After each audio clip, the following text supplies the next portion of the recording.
हमारे हिंदू भाइयों की किताब है जिसका नाम है यजुर्वेद, अध्याय नंबर 40 और मंत्र नंबर 9 के अंदर कहा गया, अंधन तमः पराविशन्ति ये संभूति मुपास्ते ततो भूय युते तमो य संभूत्यामृतः।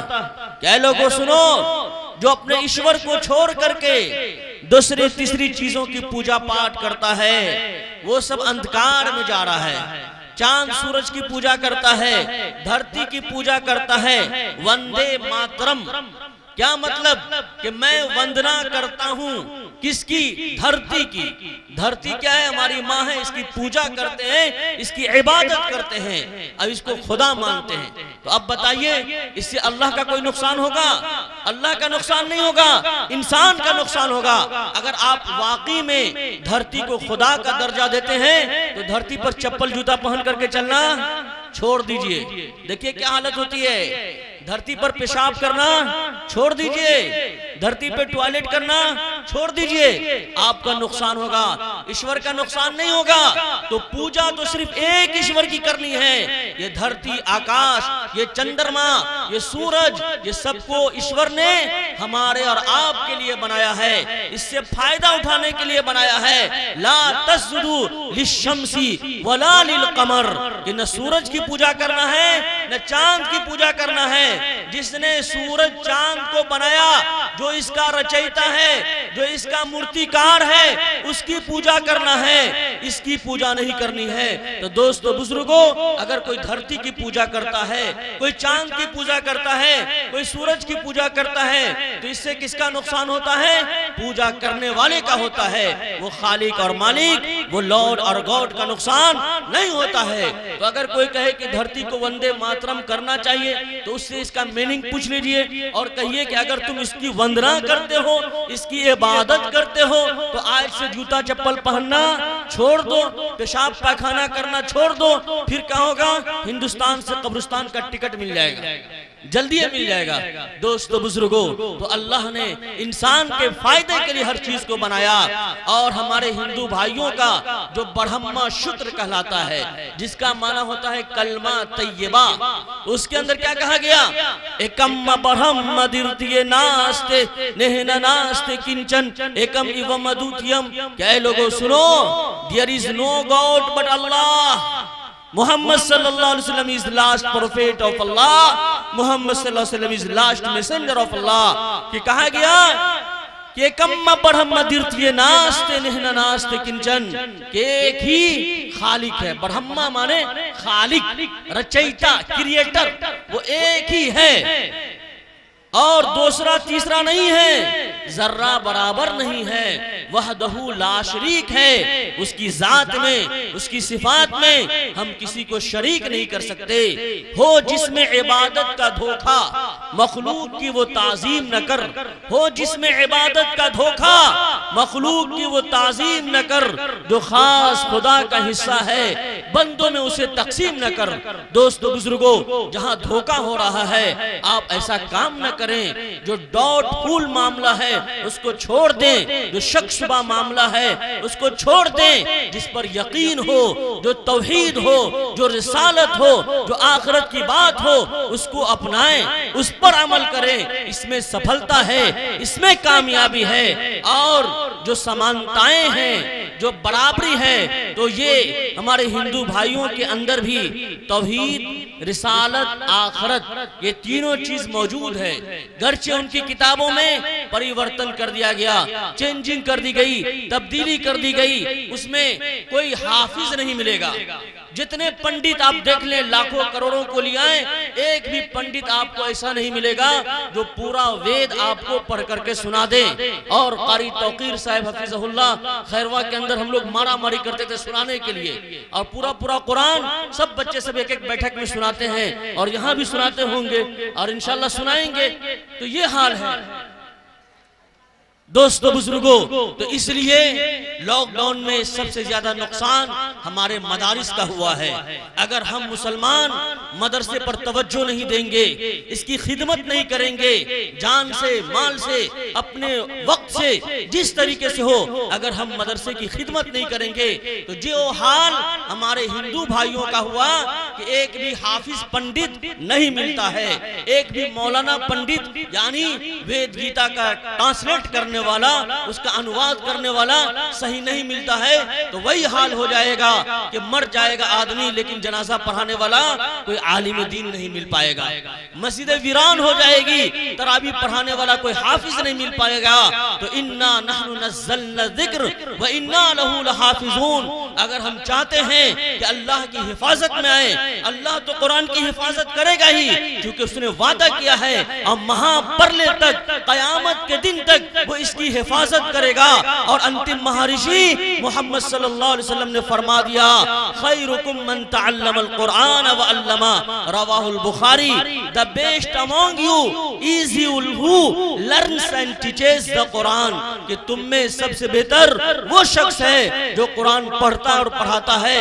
तो अगर हम बेस्ट पर्सन, अच्छे इंसान बनना चाहते हैं तो कुरान से जुड़ जाएं, कुरान की खिदमत में लग जाएं। और जहां कुरान करीम की तिलावत होती है, जहां कुरान करीम पढ़ाया जाता है, जहां कुरान करीम सिखाया जाता है, आप वहां क्या है कि खर्च करें। अभी शाबान का महीना है, खूब कुरान खानी हो रही है, लेकिन सिर्फ शाबान में एक दिन कुरान खानी करने से काम नहीं चलेगा। अगर आप चाहते हैं कि कुरान करीम का सवाब और कुरान खानी का सवाब आपको हमेशा मिलता रहे, तो किसी गरीब बच्चे को, किसी यतीम बच्चे को, किसी बेबस और कमजोर बच्चे को हाफिज कुरान बना दीजिए। और बहुत आसान है, 400-500 रुपया जो मदरसे की फीस है, एक बच्चे की आप देते रहे, एक बच्चे की खुराकी आप देते रहे, साल में 1-2 कपड़ा देते रहे, वो बच्चा हाफिज बनेगा। और हाफिज कुरान पूरी जिंदगी कुरान पढ़ता है, रोजाना कुरान पढ़ता है, पूरी जिंदगी आपको क्या है कि कुरान खानी का सवाब मिलता रहेगा। आप अपने माँ बाप के नाम से इस तरीके से एक बच्चे को तैयार कर देते हैं, अल्लाह ने और रुपया पैसा दिया, 2-4 बच्चे को तैयार कर देते हैं, ये सब का सवाब भी आपको ता कयामत तक मिलता रहेगा। बैंक ऑफ आखिरत, कहां जाएगा ये सब? बैंक ऑफ आखिरत, वहां आपका जमा होता रहेगा। दोस्तों बुजुर्गों, इसलिए आप उलमाए किराम की कदर करें, आप मदारिस की कदर करें, आप मसाजिद की कदर करें, आप खानकाहों की कदर करें, और जो लोग इनकी खिदमत में लगे हुए हैं उनकी खिदमत करें। जिस तरीके से हो, अल्लाह आपके दुनिया को भी संवार देगा और आखिरत को भी संवार देगा।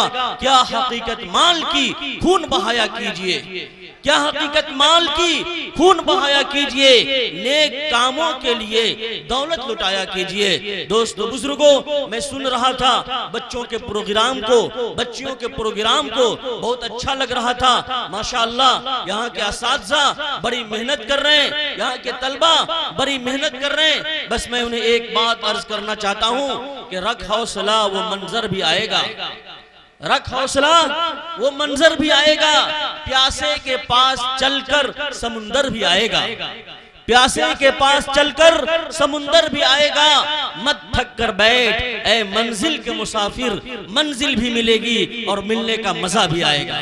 तो इंशाअल्लाह मेहनत को आप जारी और सारी रखें। काबिल मुबारकबाद है यहाँ के असातिज़ा और यहाँ के तलबा, यहाँ के जिम्मेदारान, यहाँ के मेहनत करने वाले मेंबर, और यहाँ जो इस जलसे के लिए तगोदौ किए, संघर्ष किए, वो सब काबिल मुबारकबाद हैं। अल्लाह ताला उन सबको अजर अजीम अता फरमाए। दोस्तों बुजुर्गों, बस एक बात मैं अर्ज करके अपनी तकरीर खत्म करना चाहता हूँ। बुखारी शरीफ की हदीस है। किसकी हदीस है? अंतिम महर्षि मोहम्मद सल्लल्लाहु अलैहि वसल्लम ने एक उदाहरण, एग्जाम्पल सुनाया, बताया कि सुनो, मसलुल काइम फी हुदूदिल्लाह वल वाक़ि फीहा कमसल कौमिन इस्तहमू अला सफीनतिन फसारा बअज़ुहुम अलाहा व बअज़ुहुम अस्फलहा।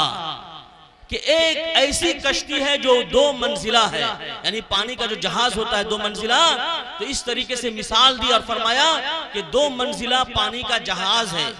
जो अच्छे लोग हैं वो ऊपर के हिस्से में है और जो दीन से दूर है वो नीचे के हिस्से में है। खाने पीने का इंतजाम ऊपर के हिस्से में रखा गया है। प्यास लगती है नीचे वाले को तो पानी लेने के लिए ऊपर जाता है, दरवाजा खटखटाता है, दरवाजा ऊपर वाला खोलता है तो वो पानी लेता है और पीता है।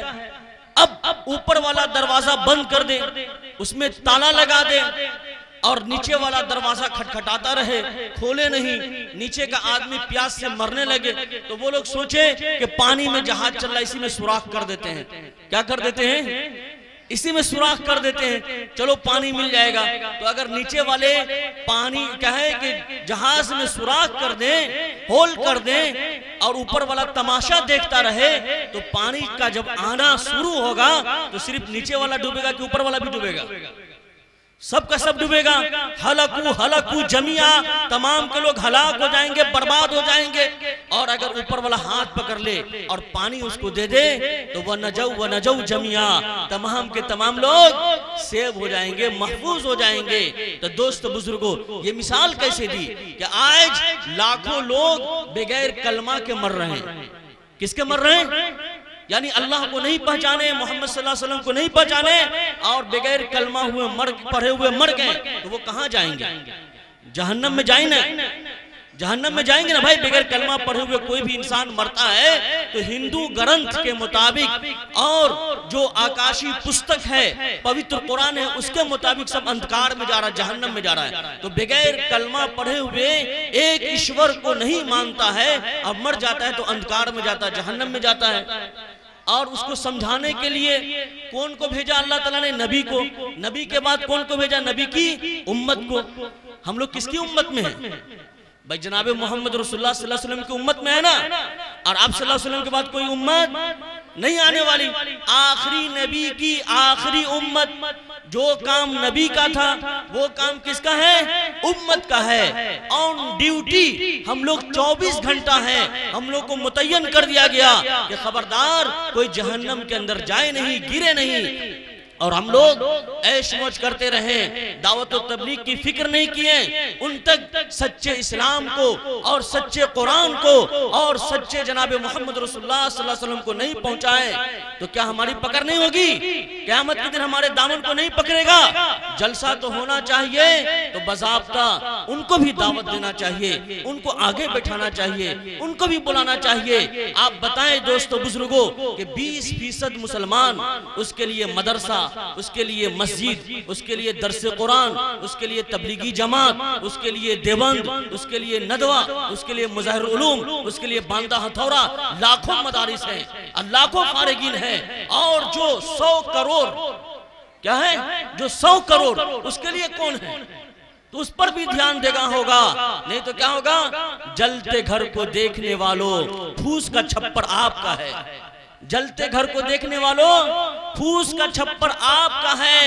आग के पीछे तेज हवा है, आगे मुकद्दर आपका है। उसके बगल में मैं था, मेरा नंबर अब आया, मेरे बगल में आपका घर है, अगला नंबर आपका है। अगर हमने उसको जहन्नम से बचाया नहीं तो हमारी मुस्लिम बच्चियां जहन्नम में जा रही कि नहीं जा रही है? 6 लाख लड़कियां मुर्तद हो चुकी है। दोस्तों बुजुर्गों, तो इंशाल्लाह इसकी फिक्र करेंगे। हिंदी में, इंग्लिश में कुरान करीम है, छोटी छोटी किताबें हैं, पंफलेट हैं, किताबचा हैं, तो उसको तकसीम करें, मोहब्बत से बुलाएं, मोहब्बत से दें और मोहब्बत का सुलूक करें। आप दीन की तबलीग के लिए निकल पड़े, इंशाअल्लाह इनकलाब बर्पा होगा।